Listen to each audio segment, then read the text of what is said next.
ألم يأن للذين آمنوا أن تخشع قلوبهم لذكر الله وما نزل من الحق ولا يكونوا كالذين أوتوا الكتاب من قبل فطال عليهم الأمد فقست قلوبهم وكثير منهم فاسقون۔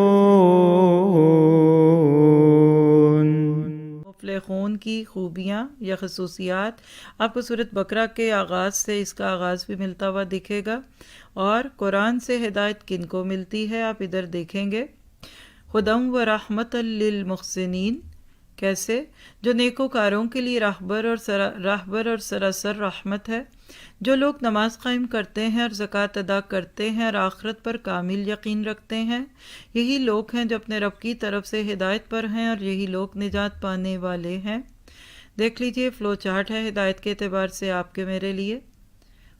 آیت 3 پر ہدی و رحمہ، قرآن ہدایت ہے، ہدایت کے طالب ہی اس سے فائدہ اٹھاتے ہیں۔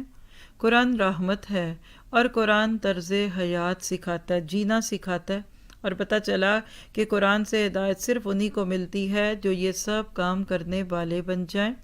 پھر آیت 5 میں دیکھیے اولئک علی ھدی من ربہم کی بات ہے، تو اللہ تعالیٰ کی طرف سے ہدایت پانے والوں کے لیے روشن راستہ صراط مستقیم کا ہے۔